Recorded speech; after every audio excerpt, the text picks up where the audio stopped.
बड़ा महिमामय है आश्रय। अभी परसों ही शायद एक भगत जी हैं, वो कह रहे थे रात्रि के दर्शन और उत्सव मना करके जा रहे थे और अचानक नींद आ गई। पूरी रात उनको लगा अचानक नींद आ गई, तो पार्श्व में बैठे हुए जनों ने सावधान किया, तो फिर गाड़ी से उतरे, मुख धोया। फिर ऐसा हुआ कि 15-20 मिनट सत्य कहते हैं, वो कह रहे थे हम धाम में खड़े हैं, एक शब्द भी झूठ नहीं बोल रहे, मुझे होश ही नहीं रहा और मेरी गाड़ी कैसे चलती रही।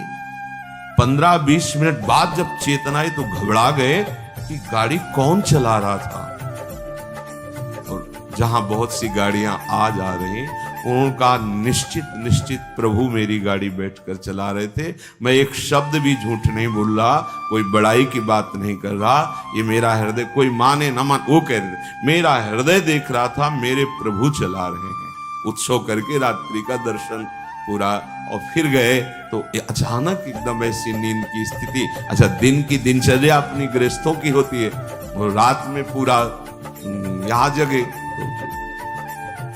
सर्वतो भावेन आप प्रभु के प्रति समर्पित है, वो आश्चर्य जीवन मंगलमय हो जाएगा। मान लीजिए एक बार श्री नारदानंद सरस्वती जी महाराज नैमिषारण्य के कहीं संतों की संगोष्ठी में जाना था, बहुत दूर, बहुत विद्वान वेदांतदर्शी ब्रह्मबोध संपन्न महापुरुष थे नारदानंद सरस्वती जी महाराज।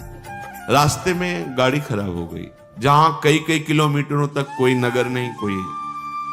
अब वहां संतों की सभा में पहुंचना था, कैसे? तो दंडी सन्यासी थे, उनका देखो ये बात किसी से कहना नहीं, ऐसे रखा दंड नारायण को और कहा स्टार्ट कर। स्टार्ट हो गया। जब लक्ष्य में पहुंची दंड नारायण पहुंचा लिया। कोई दुर्लभ नहीं है। अनंत ब्रह्मांडों को जो अपने संकल्प से चला रहे हैं, वो एक हमारे जीवन के रक्षक हो, ये कोई आश्चर्य की बात नहीं। शरणागत के लिए कोई आश्चर्य नहीं। वो देहातीत स्थिति एक क्षण में प्रदान कर सकते हैं, हमें कल्पों लग सकते हैं। इसीलिए यहां कहा नमो नित्यम वृंदावन तरुलताभ्या करुणया। वृंदावन की लता खग मृग पशु पंछी, वृंदावन के रसिक जन, वृंदावन वासी जन, ये सब करुणामयी लाडली की करुणा स्वरूप है। ये हम पर दया करें।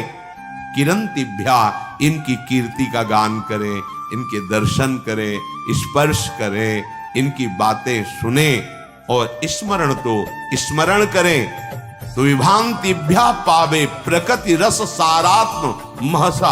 प्रकृति रस से परे जो सार तत्व है, परम रस प्रेम, वो तुम्हारे हृदय, और प्रेम ही देहातीत स्थिति प्रदान करता है। चाहे आत्मरति बोलो या प्रिया प्रीतम की रति, माने प्रेम या आत्म प्रेम, तो इतना गाढ़ अवस्था की अवधूत स्थिति शरीर की शुद्ध ही नहीं है। प्रेम प्रियालाल के प्रकट रूप में इतना प्रेम, शरीर शुद्ध ही नहीं है। शरीर शुद्ध छूटना कोई कठिन बात नहीं है। एक उदाहरण में पूज्य भाई जी ने लिखा कि एक कोई वंदना कर रहे थे, तो उनका नियम होता है कि जिस समय उनका समय हुआ वो अपनी वंदना करते हैं अपने ईश्वर की। तो रुमाल बिछाई और वंदना कर रहे थे। कोई नवयुवती किसी अपने प्रीतम से मिलने के लिए जा रही थी, जहां नियति स्थान था। वो उसके ध्यान में भाव में भरी उसको लांग के चली गई। वो रास्ते में ही कर रहे थे और वो वंदना करके देखा कि वही स्त्री कुछ क्षण बाद लौट के आ रही। तब कहा, क्यों, तुम्हें इतना ज्ञान नहीं कि मैं वंदना कर रहा था और तुम हमारे को लांग के चली गई? कब? बोले अभी थोड़ी देर पहले। आप वंदना कर रहे थे, किसकी? बोले अपने मालिक की, आराध्य देव की। हम तो एक नाशवान शरीर के राग में थी, तो इतने बड़े तुम हमें नहीं दिखाई दिए, लांग के चली गई, और तुम अनंत ब्रह्मांडों के मालिक की वंदना कर। तुम्हें पता चला कि मैं तुम्हें नांग के चली गई, क्या वंदना कर रहे थे तुम? हम तो एक नाशवान शरीर में आसक्त थी, उससे मिलने गई थी, तो तेरी शुद्ध नहीं रही, तेरे को नांग के चली गई, मुझे पता नहीं, लेकिन तू परम आराध्य देव की, परम प्रभु की आराधना कर रहा, तुझे पता चला मैं नांग के चली। कहां तेरी एकाग्रता थी, कहां तेरे को प्रेम है? ये बात देह शुद्ध भूलना कोई बड़ी बात नहीं, बड़ी बात है तन्मय हो जाना। हमारा राग एक जगह एकत्रित हो जाए, गलत जगह एकत्रित होगा, विनाशी जगह में एकत्रित होगा, तो परिणाम में गलत और विनाशी हाथ लगेगा। इसीलिए इस अमूल्य प्रेम को प्रभु के नाम रूप लीला धाम में समर्पित करना चाहिए। ये महिमा धाम की कृपा से प्रकट होती है। देहातीत अवस्था देखा गया है महापुरुषों के जीवन में। श्री भोलानाथ जी महाराज बहुत ही पढ़े लिखे, लौकिक विद्या के भी पारंगत विद्वान, मन में श्री प्रिया प्रीतम राधा कृष्ण के प्रति आकर्षण, जब सर्वस्व छोड़कर वृंदावन आए, देखो निश्चय में बड़ी सामर्थ्य होती है। वृंदावन आकर उन्होंने निश्चय किया कि मेरे जीवन का लक्ष्य अब है श्यामा श्याम की प्राप्ति।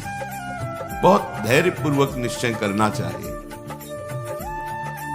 उपासकों से जब एकांतिक वार्ता होती है किसी किसी उपासक से, तो जब वो प्राकृतिक आकर्षण में दुखी दिखाई देता है, तब लगता है कि कृपा के प्रवाह में परमार्थ में तो आ गया है, पर इसका निश्चय